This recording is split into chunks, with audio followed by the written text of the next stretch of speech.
I have been a special teams coach since 1990 in professional football. It is the best place to coach on the field because it's the only place on the field where you get to work with all the athletes, right? With maybe the exception of the quarterbacks. But I get to work with the offensive linemen, I get to work with the defensive linemen, the linebackers, the running backs, the tight ends. Every position on the field is going to be a special teams position. It is the most high-pressure position to coach on the field. Pat was talking about punt protection. How critical is punt protection? Well, nobody wants to get their quarterback sacked, but if the quarterback gets sacked on third down because of a protection breakdown, what happens? Send on the punt team to save our ass. Now, if the protection breaks down, what happens? Boom. And then everybody goes like this and moves away from the special teams coach.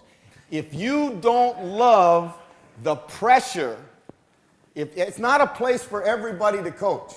It's a place only for guys who love to deal with the big plays. Because every time you go out on the field, it's a big play. We used to illustrate it this way to our guys. How many receivers in the National Football League last year averaged 30 yards a catch? Anybody know?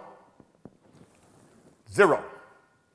32 punters in the National Football League averaged 30 yards net punt. What does that mean? They're moving, they're making big plays every time they go out to play. Now, the dumbass of media guys, of which I'm one, they don't got that figured out. But we as coaches understand. This game has always been, always will be, and forevermore is a game of field position. What else is unique about the kicking game? It's the only place on the field, unless there's a screw-up, where you get to play both offense and defense in the same down. Because when I line up on punt defense and I put my hand on the ground to rush the punter, who has possession of the football? The opponent does. What does that make me? A defensive player. Immediately when that ball's punted, what do I become? Offensive player, right? And again, I think it's important that you teach this way so that your kids have a better understanding of the critical nature of the kicking game, right? These are the principles that we go by in punt defend, right? Nothing's going to be revolutionary here, but I think they're things you need to sell to your kids all the time. All right, number one, we have got to be sound against fakes, motions, and all formations. What is that? That's defense.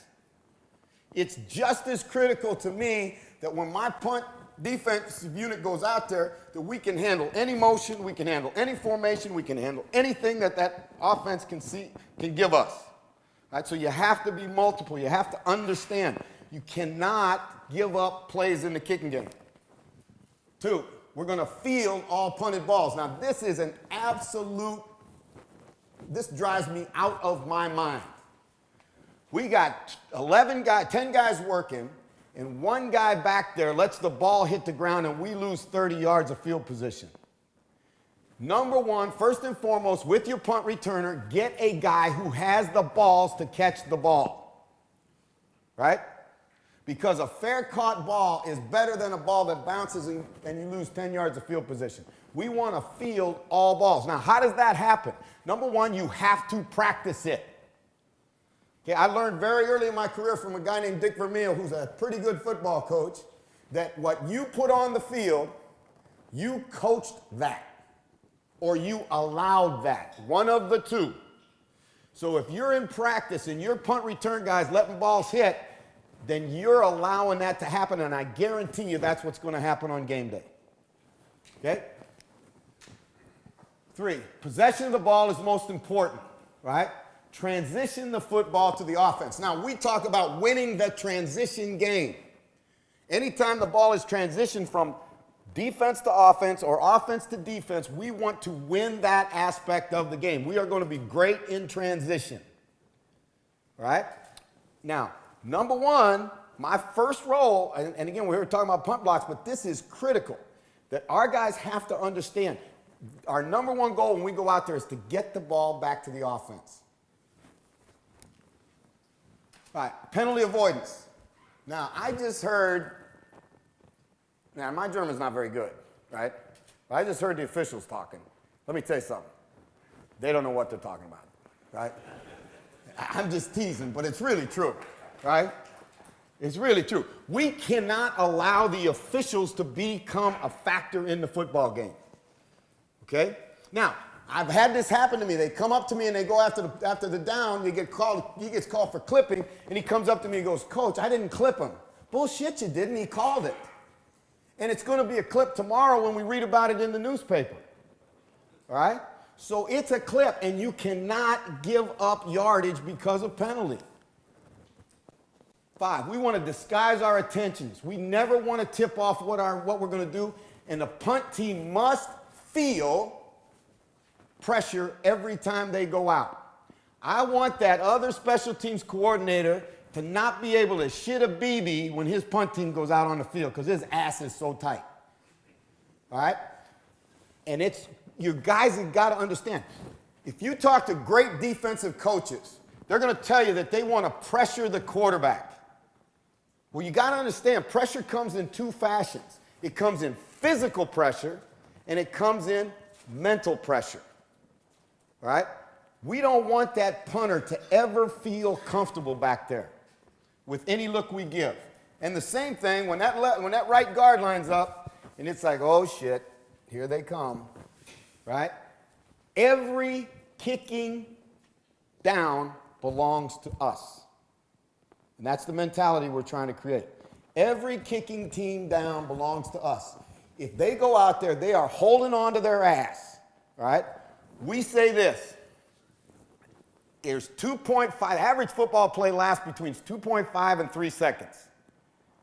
We want our guys to understand that 2.5, that 3 seconds, that's our time. And it's going to be 3 seconds of hell for those other guys, right? Punt blocks. We want to attack weaknesses in the protection, either in personnel or scheme. Now, I don't care who you talk to. You can put up any punt protection. I know because I've done it for 19 years. Whether it's zone man pickup, whether it's man, whether it's zone, whether it's spread, whether it's tight, whether it's the new one that they're doing now in college, every single punt scheme has issues, has problems, has challenges. It's your responsibility as the coach to put your guys in a position to attack the weaknesses of the protection and to watch film and to pay attention to personnel. The higher you go in our business, right?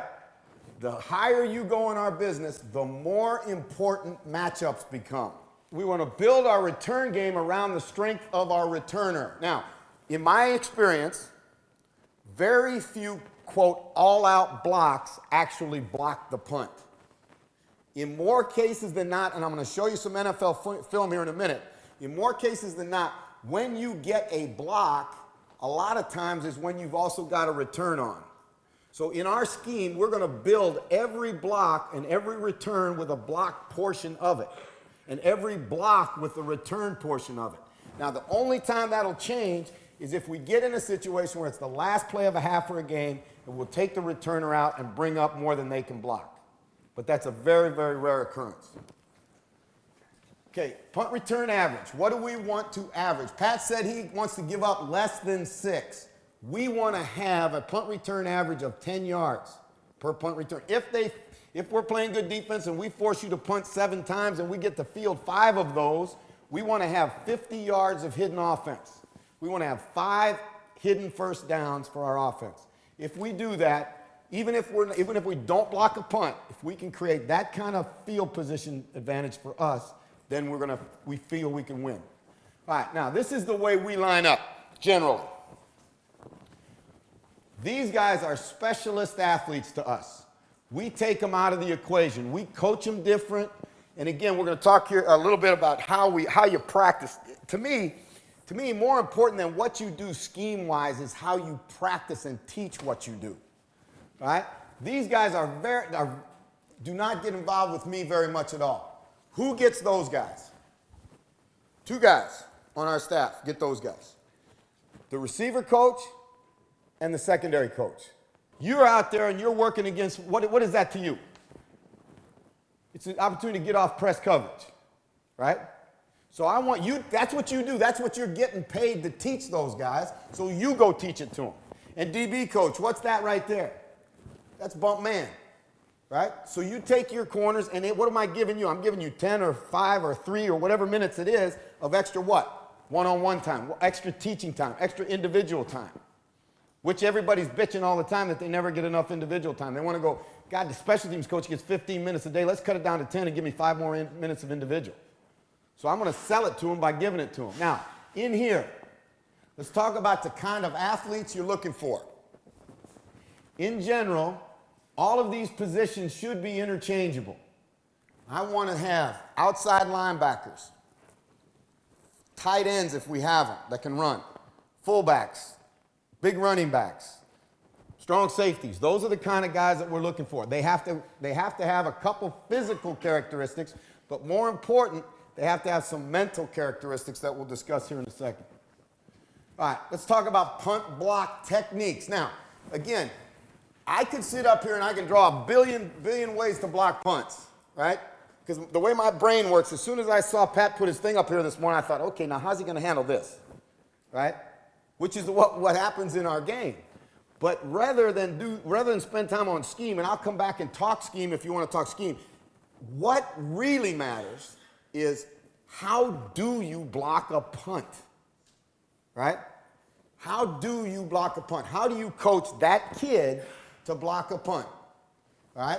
And I coach the pro guys just like I coach our college guys and just like I coach Team Europe guys when we had the 15-year-old kids, right? Number one, you must see the football, all right? We got to find tips in the center's rhythm or the fullback, and we're going to go on movement. Now, this drives me absolutely out of my freaking mind, right?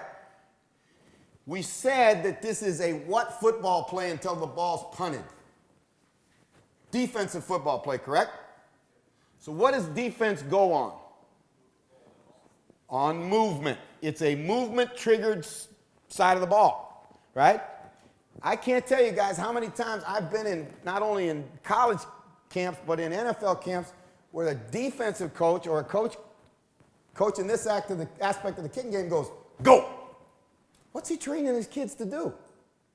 Jump off sides, right? He's teaching them to fuck it up. Excuse my language. All right? He's teaching them to screw it up. Why? Because you don't go on defense on sound. You go on what? Movement. So all of your drills have to be movement triggered, not voice activated. All right? We are going to get skinny as we enter the protection vertically. Now, we're going to talk in a second about where the block point is and all of that. Hope I can do this.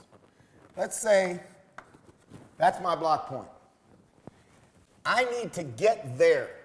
And if I'm coming from here, I don't go that way in general. Why? Because the protection is designed in almost every case to protect where to where? Inside to outside. Okay? Now, I heard pass protection, right? And it's exactly what most teams in the NFL do. Right? They're going to protect a gap first and then try and, if there's multiple rushers that they got to turn a guy free, where are they going to turn him free? Outside. I listened to the national team's coach talk about his pass protection.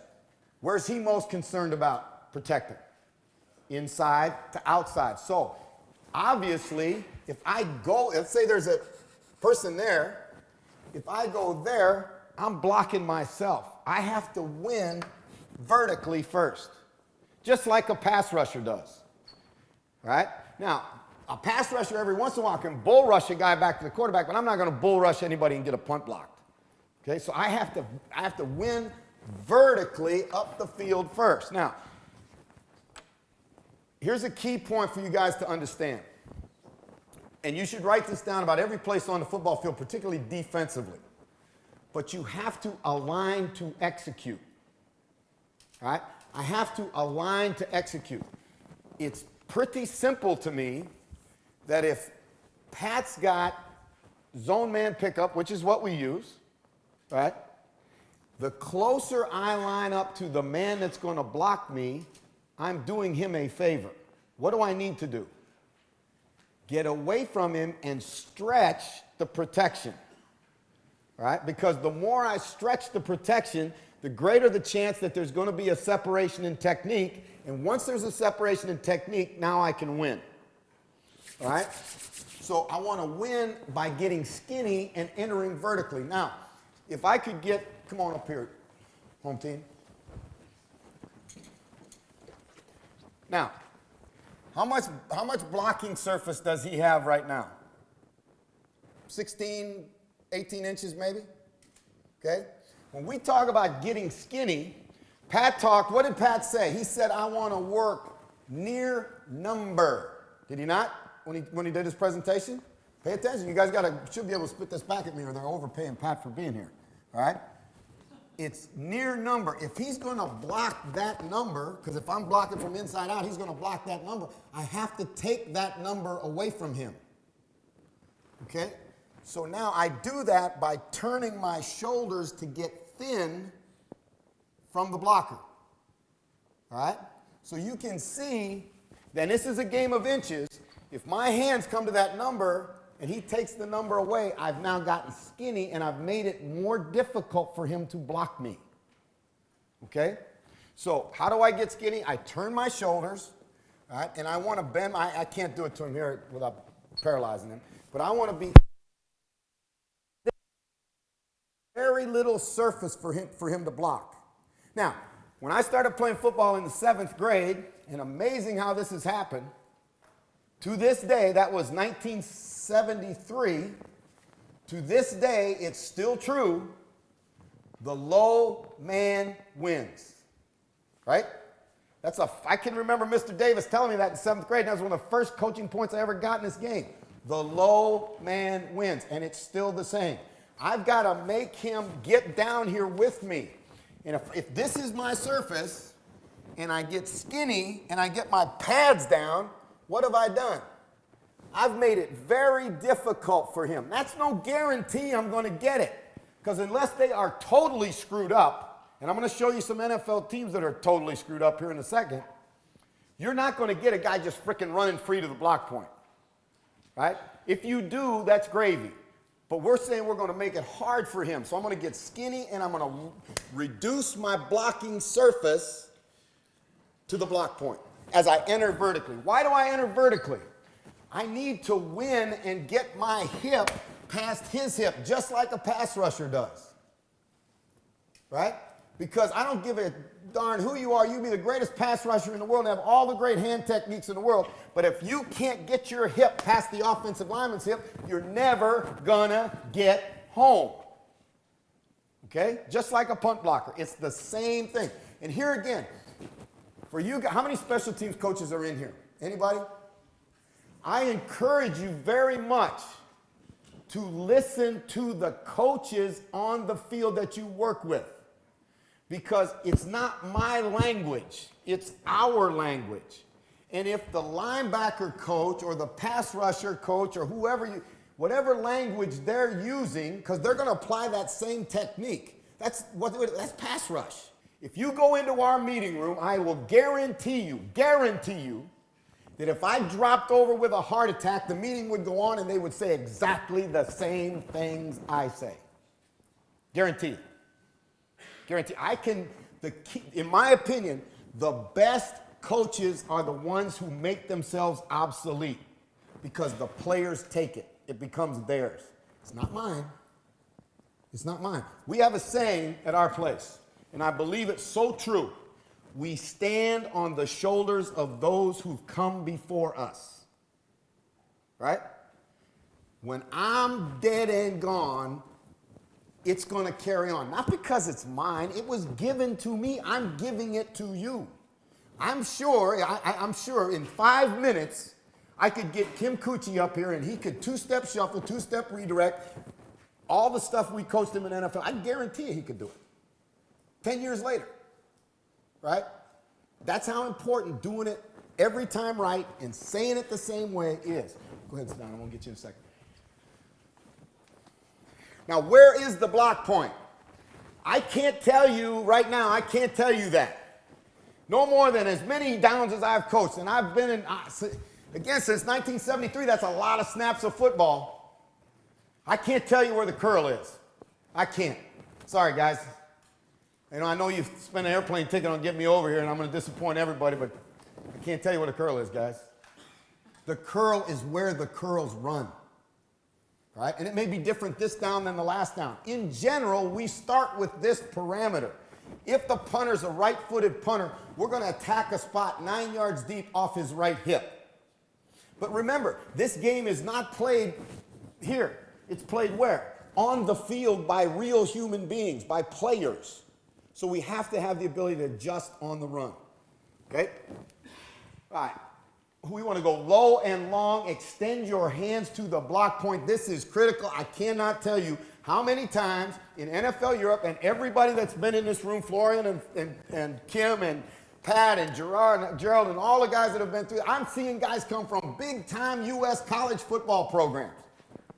And we go to the first punt block drill, and they try and block a punt like this. Are you shitting me? How in God's name are you going to block a punt like that, son? You play for Joe Paterno? Now, I'm not down in Penn State. I'm just saying that we see it all the time. What must you do? You must go low and long for the ball. Low and long for the ball. Now, here again, I'm on my freaking soapbox. You know what we don't do? We don't teach in this game. We don't teach in this game. And I'm just as guilty as everybody in here. More so probably. I want the latest scheme. I want the latest X and O. I want the latest deal. But you know what, guys? You got to be able to teach what you coach. There's a difference between coaching and teaching. Like we said, we're going to show them. We're going to put them in the bait. I'm going to treat every single one of them just like they've never, ever done it before. And in spring practice, if you come watch us at SMU, you're going to see it. It's like, what are they wasting all that time on that for? Here's why. Anybody tell me who the greatest opera singer of our generation is? Anybody? Any opera guys in the house? Don't be ashamed. Be in touch with your feminine side. All right? Who is it? It's Pavarotti, right? I mean, you can argue, but he's one of the greatest of all time. The freaking guy is the greatest of all time, and he does the scales every single day. What's the scales? It's the single most fundamental thing in singing, right? So if the greatest of all time comes out and does the scales every day, do you think I got to get my guys back to square one and teach fundamentals? Because, fellas, scheme is way overrated. Fundamentals, I won't say they never lose, but this is the way Coach Vermeil used to say it. Great fundamentals will allow you to compete against the greatest players.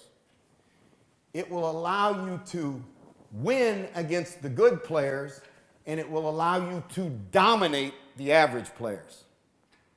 Okay? That's why they're so important. So when we talk about taking the ball off the punter's foot, the way I'm going to show you here in the drill tape. I get them this far away, and I actually punt the ball. Me, I want to do it because I don't want some punter screwing it up for me. Okay? And he's going to gain confidence in his ability to block a punt. Because how many times have we seen this? You got a guy free, and what's he do? Why? Because it's you, coach. It's on you. Because you never put him in that situation where he had confidence to just go take it off his foot. There are no cowards that play this game. Now, there's some guys more courageous than others, but there's no chicken shits play this game. You can't. Right? But if you don't put him in that position to allow him to feel what that feels like, to have success, then you are doing him a disservice. In our opinion, anytime a ball is blocked, anytime a kicked football is blocked, it should be a score for us. Right? We just set the national record for blocked field goals in a season with 9 in 1 year, 3 of which went back for touchdowns, 2 of which won football games for us in a season where we broke 25 years of losing at SMU and went to the Hawaii Bowl. Now, is that the only reason we went to the Hawaii Bowl? But no, but I can guarantee you that the reason we beat Rice was because we blocked the field goal with 3 seconds left at halftime and went 80 yards for a touchdown. But we practiced it. So that when that happens on game day, when it's that critical time where I'm measuring myself against you, I've been there. I've put him in that situation. I'm coaching him. He's been there. And he knows when he hears that boom, he knows exactly how to react. Okay? Now, it's what we call a jazz session.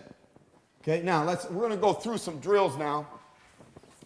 And again, guys, I am not a technological guy. Where's my guy? Did I lose him? But this is actually practice film from us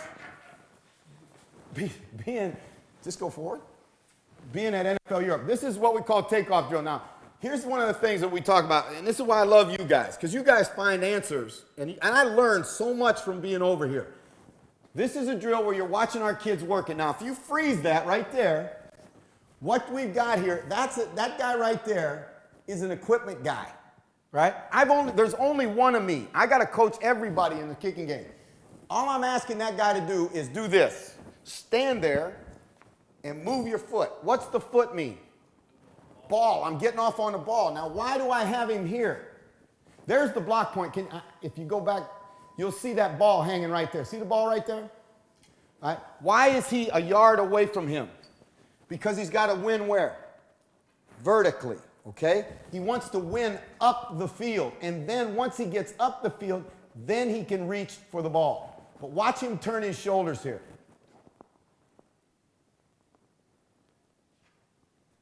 See how he gets himself skinny to the block point? Now, does it require any equipment at all? No. Great get off. Turn my shoulder. Now, stop right there. Coach me. What did he do wrong? What could he do better? Just where'd he reach? He reached up. He needs to reach low and long. So now, I want you guys, let's do this. Let's make this an exercise in being better coaches. You coach that guy as we go through this. I want to hear you say it verbally. Okay, go ahead. Don't be shy. See, again, there's a guy coaching right there. Don't reach this way, reach low and long. Freeze it right there. Good. Now, here's the reality. Can I get, come on, bro. Most times, just like a passer, very rarely will you, unless somebody screws something up, we don't want to take for granted that they're going to screw something up. But if I'm trying to get to the block point right there, he's going to at least have some piece of me, right? He's not going to turn me free. So what I have to understand is, if that's where I want to get to, what hand do I reach with? I always reach with my upfield hand because it's my longest hand. If we stand here together, okay, all right, and he reaches with that hand, that's how far he can get. Right there. Now, I want you to turn and reach with your left hand. Don't turn your shoulders. Look how much farther. Look how much long. It's a game of inches. That 6 inches is going to win us a championship. We have to sell your kids on that. If you don't, what's going to happen is you're going to be 6 inches away from a championship one day. Right? And it's on you. Don't blame the kid. Right? So I'm blocking him. Where does he want to reach? Reach low and long with his upfield arm. With his arm, and when I say upfield arm, his outside arm. Okay? Thank you. Stay right there. Okay, now you see them as they come. Where are their hands? What's their hand placement? You see how they reach across and cover both hands? We don't want to reach there. Why? Ball get kicked through my hands. I want to reach right there and explode my eyes to the block point. Reach, reach, reach, reach. Now, what did he do wrong? Another common mistake. He went like that to block it. You don't knock it down. You reach and take it off his foot. Okay, now, I've got to find a way to get free. I got to get home. Okay, and this is, again, a real important concept. that if you think that you're going to just scheme yourself to freedom, you're going to have a hard time blocking punts, right?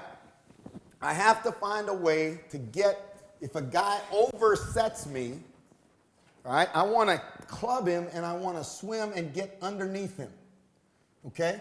Because I've already said, if I'm blocking him, and it's what Pat calls rail, it's zone, I want to get away from him and make him do what? Kick, kick, kick. And then I'll club him and come underneath him. All right? Or if it's man and he oversets me and jumps me, then I want to club him and swat him and come underneath him. But you have to practice it. So let's watch the drills. Okay. Now, again, this was our defensive line coach in Amsterdam, and he's just working them through the dummies. Now, did you see what he did? See how he took his shoulder, he used the outside blocker to pull himself through the gap, right? Now, this is a receiver by trade, and he's laid off the ball. But watch, he grabs and pulls and yanks himself through. Everything that I have in the game is a weapon for me to use. One of the reasons why in punt protection we get our guys to cradle our what we call chamber our hands is I don't want to give him something to grab, right? So the same thing, if this guy's entering here, what can he do with me? He clubs me on the shoulder, the other shoulder. Okay. And then he's going to use my momentum to throw himself to the block point. Okay? Just like a pass rusher will. So that's what we're working on in this drill. Watch them turn their shoulders and get skinny to the blocker. And then, whoa, where do they finish? You see where they finished? Now, what have I gotten done in that drill? I've worked on what? What fundamentals that we already talked about have I worked on? I've worked on get off, I've worked on getting skinny, and I've worked on reaching low and long to the block point. Why are and ask Pat this because he's been there. Why are the special teams coaches the best coaches on the field in the National Football League? Because they don't have time. They have to compress everything that they do into a small window of opportunity. Right? So again, that's as we build our drills for our kids, we need to do that. Right? Now freeze it. Okay? What do we do here? Do we need a lot of coaches? Do we need a lot of equipment? No, I got the stand-up dummy, so I use them. But if I don't have a stand-up dummy, what do I got? A stand-up dummy. Right? He just becomes my stand-up dummy. I don't need that ball on a stick. I got a foot. That guy right there is our strength coach at Amsterdam. Every strength coach in America wants to be a football coach. Right? So I'm going to make his day and let him be a football coach for a day. Here's what your job is, Joe. Get on a knee and hold the ball. And he probably called his mom and told her about it that night. Right? But watch him reach. See him reach with his left hand and reach. And now what's he, again, what is he practicing? He's practicing success. Okay? There was a study done in the 70s at Harvard University where they took 3 control groups. And this is important that we understand this as coaches. They took 3 control groups. It was about, they were going to test practice, how important practice was. They took one control group and they shot 100 free throws in basketball. They took another control group that shot 50 free throws in basketball, and they took a third control group that shot no free throws, but in their mind they laid down and they watched the ball go in the hoop. After 2 weeks, they brought them back and they retested them, and that group improved the most. Why? Because they never failed in practice. So as we're teaching fundamentals, and this is why the best coaches should be your youth coaches. Because if a kid doesn't succeed, he's not going to stay with it in this day and age. It's too easy to do other things. So if I want that kid to block a punt on Sunday, I better daggone make sure that he's had a lot of success blocking it on Monday, Tuesday, Wednesday, Thursday, and Friday. Okay?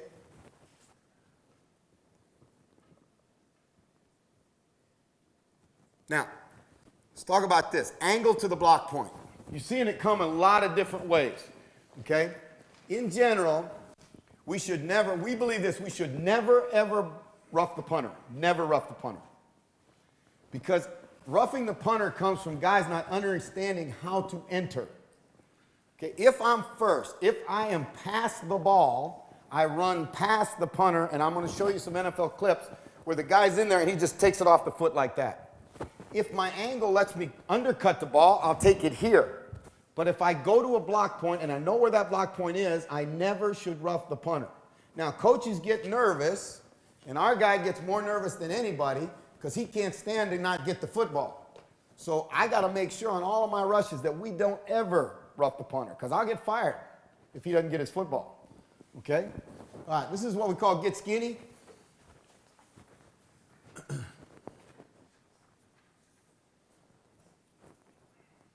All right, now, again, this does not require equipment, right? Freeze it. What is this? This is that, we didn't have these in Amsterdam, so we just took some chalk and made our own, right? And all we're doing now is look at his shoulder. Look how pretty that is, right? And why do we have him on that circle? Because he's practicing the next phase of it. Once you're skinny, you've got to bear into the block point. Bear into the block point. Just like you got to bear into the quarterback when you win. Now, if I'm there and I'm simulating the blocker, and if he does a good job of turning his shoulders and getting thin and getting low, where am I going to hit him? On his back, on the back of his shoulders. And what's that going to do? It's going to, who said pushing? Who said that? Outstanding. It's going to propel him to the block point. Okay? So that's what we're working in this drill right here.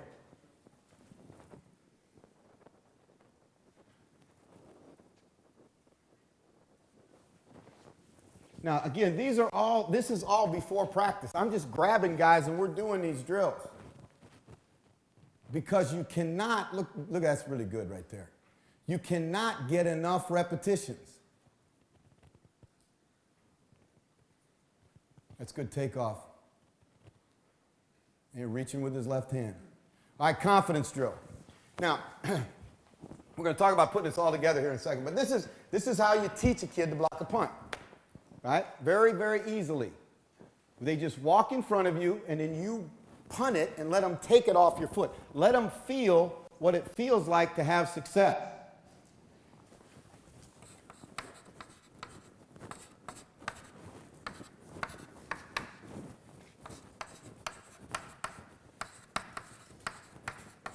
All right?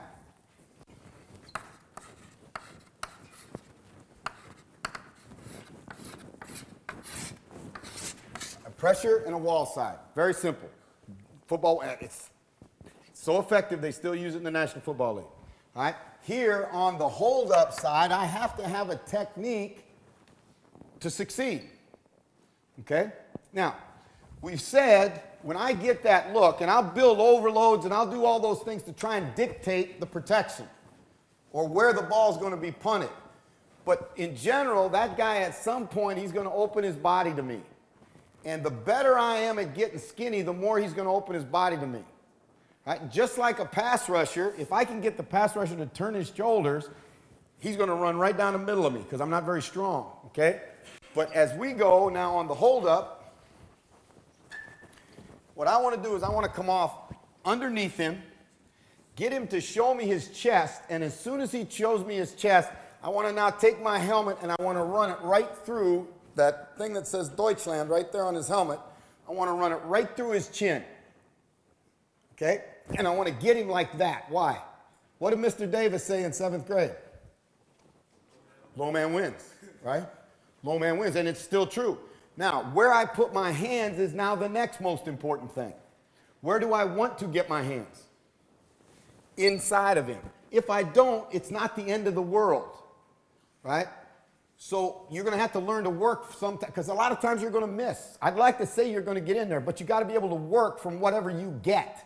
If this is what I get, then that's what I'll stay with.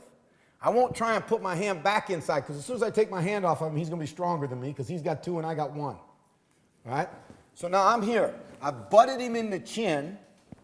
All right? Now I have to dictate his release to him. All right? Now, how do I dictate his release? I've hit him in the chin, and I'm in this position. I now bring my feet up underneath my nose. Now, most guys get thrown because they get what? They're extended and their hips aren't underneath them. So what I want to do is I want to run my feet up underneath my nose to get in this position right here. I'm strong now. He's not going to throw me. And once I'm getting in that position now, I want to jerk with my offside arm and extend my return side arm. All right? So as I go, I'm here, boom, that's what I want to get to. Now, what did I automatically do with my hip and my foot? I've got it where? I got my hip upfield. The game, I'm telling you, I've been so lucky to be around good coaches. The game is played with your feet and your hips, not with your hands. Your hands are a blessing there, but you can win without hands. You cannot win without feet and hips. If I'm playing a reach block, when I started playing football, if this guy was trying to reach me, the whole deal was get your head outside to reach. That's bullshit. That's not bullshit. It's what we knew. It doesn't make us bad. We just didn't know better. But the reality of it is, my head's inside the reach. I'm still playing the reach as long as my hip's in my gap, right? Well, the same thing. If I can get here on him, if I can get my hip on his return side leg, I'm going to win. Now, once I've got cloth, I keep cloth. As he fights to go, he's going to go one of two ways. He's either going to really push to get upfield and outside. So if he does, I now keep extending that arm and keep throwing my hip up the field. Eventually, he'll realize he cannot release that way, and where's he going to go? There. And now he's going exactly where we want him to go. Should be game over. Right? Now, once I'm in that position, what do? I want to stay in this kind of relative position to him. I always want to stay on his back hip. Now, you may say, well, why is that? Because you're going to clip from back there. You won't clip from back there. Because if he's coming to the ball, eventually he has to do what? He has to come to balance. Exactly right. So I don't want to be up high on him, and I consider hip to hip high. Because if he's any good, he'll take his inside hand, hit me in the back, throw me up the field, and go make a tackle. Right? It's not a violent block. We will get our violent blocks, right, in the kicking game. Right? We'll get those knockout shots, but the great returns usually don't come from knockout shots. They come from guys understanding, I need to be right here. Now, if I'm here, where do I put my hand? Right there. Right? And I want to have the ability to what I call pull myself on top or push and pester him away. At this point now, even more critical than where I put my hand is what? Where do I put my eyes? The only thing I see now as we run down the field is that right there. Why? Why do I look at his hip? Pardon me? It tells you where he's going and when he's going to redirect. Right? I don't need to look at the returner. I need to keep my eyes down because what's he got to do to change direction? He's got to drop his hips. And as soon as he drops his hips, I drop mine. Right? Now, you've got to build practice for them to do that. And an easy way to do it is just this right here. With your youth kids, with every kid. Walk them down the field and have them do that. Drop your hips. All right? And I want you to stay straight. All right? What do? We're practicing. Okay, now, I will tell you this. I've studied this for a long time, and I've talked to a lot of people that got a lot of degrees and really smart people. Right? What we're involved in is motor learning, right? We're trying to reach the ultimate level for us, the ultimate level, nirvana, if you will, as an athlete, is what we call unconscious competence. That's a level where I do not have to think about it to do it. It is a reaction habit. At some point now, he will redirect because the returner is either going to run there or he's going to run there. But I have to practice that next reaction, right? So what's his reaction? All defenders will do, unless they're dumb, and we can't take that for granted, right? What's he going to do? When the ball starts to go there, how's he going to go? He's not going to go there. Why? Because he's behind the football. And one of the things you learn on defense real early, never play behind the ball. Right? So where's he going to go? He's going to go there. So now I want to what we call finish on his upfield shoulder. So what will he do? He will try and redirect to go back there. I now re-stab him with this hand, and now as he runs to get up the field to make the play, I finish on his upfield shoulder. Now, special teams, and I will say this in the National Football League even, they are horseshitly practiced because they don't take advantage. I watch guys do this, drives me out of my mind. I'll watch guys work on punt return or kickoff return. They'll kick the ball, the guy will return it, and they'll jog all the way back to where they came from. What are they doing? Wasting time. Wasting time. Every drill, if you're going to do your drill from here, then it has to finish back here. Why? Because it's the next rep. I can't waste time. Okay, and I've said it too. Jog it back. Jog it back. If I was a head coach and my special teams coach said jog it back, I'd fire his ass. All right? Okay, Patty.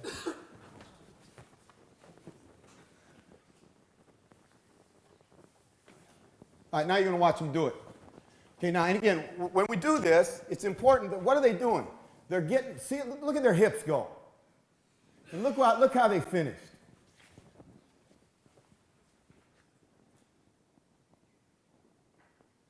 Now, I'm going to say this, all right, and this is not, Pat and the guys that know me know this, all right? Why, fellas, were we always good in the kicking game? We had good players, certainly. But in NFL Europe, everybody had good players because the league made sure everybody had good players. Why were we good? Because of the way we practiced. Our scheme was no different than Pat's scheme or Shuan's scheme or, anybody's. It's all the same. What are we practicing in this drill? We're practicing making a transition from a guy picking up a block punt and everybody else getting in front and scoring, right? I can't tell. What is jazz? Jazz is impromptu music. There's no structure. It's just guys going, right? And that's exactly what happens on a football field. And so old Coach Gann, 73 years old, the 1 year we had him before he passed away, every day we'd get out there as a group and they'd work on this. Now you can see some guys are either were drinking before practice or what, they're going the wrong way, they're dizzy.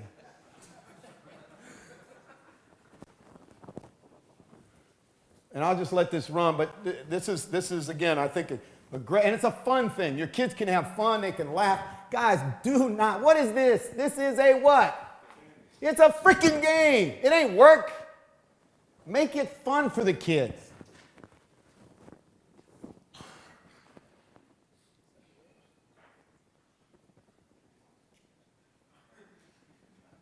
At number 6 right there, just this was a rookie this year with the Cowboys. He has the longest punt return in Cowboy history and the longest interception return in Cowboy history as an undrafted free agent.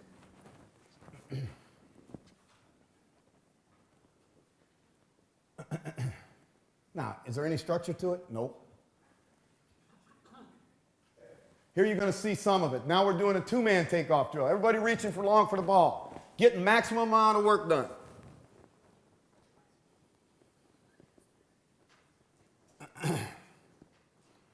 Okay, let's look at some game film so you can actually validate. Now, we freeze it if you would, Pat. We want to always, and I think this is important, because kids need to be sold, right? Our generation is gone. The one that did what? Exactly what they were told to do. These kids need to, and I'm going to tell you something. Now, don't take this as a cultural slight, but German kids really need to know why you ask them to do what they're doing. They want to discuss everything with you, right? Well, here's the reality. You have to validate and confirm what you're teaching. Who do they want to be? They want to be one of those guys. My guys want to be one of those guys. So if I can show them what a guy did or did poorly when he's playing on Sunday afternoon, do you think he's going to pay a little bit better attention to me? Sure, because that's who he wants to be. All right, so let's watch some punt blocks.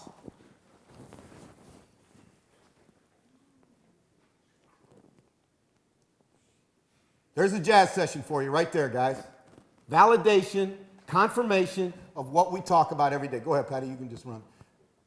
Okay, you're going to see him come around, reach low and long, go across. No need. The punter never fell down. Why? Because he went across the block point. Look at the jazz session. Look at him keeping the ball going. Okay, again, now, the reason that thing's up there is these are cut-ups I took off of the thing that I did for Coach's Choice. Again, unbelievable job of reaching for the ball. Watch it.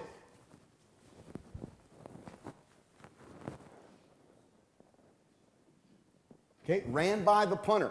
Practiced it.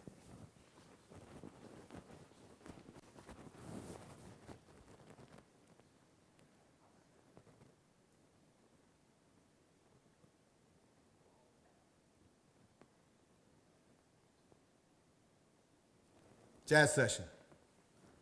Just like they do it in practice.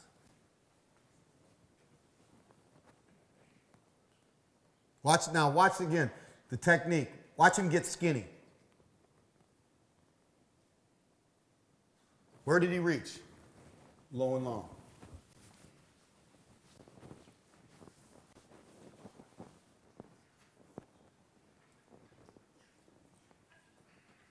All right, here's a twist. Again, watch the jazz session. Watch them, everybody working inside and upfield. Ball should always end in the end zone when you block a punt.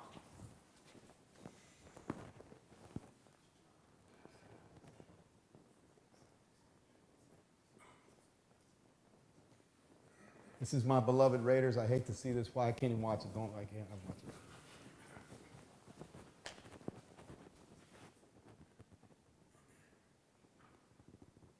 Okay, again, a jazz session. An illustration of what we're trying to accomplish in our practice structure. Every day we go on the field. Look at him turn his shoulders. See him turn his shoulders and get skinny?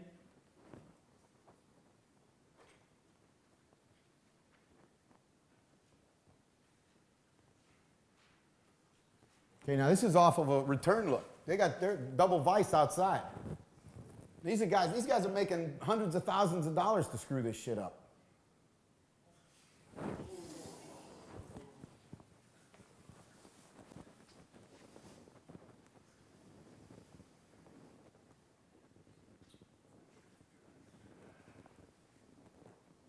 See him run around the nose? All right. Again, where's the protection challenge? They manned it up, so now the center got put on an island, and then they screwed it up.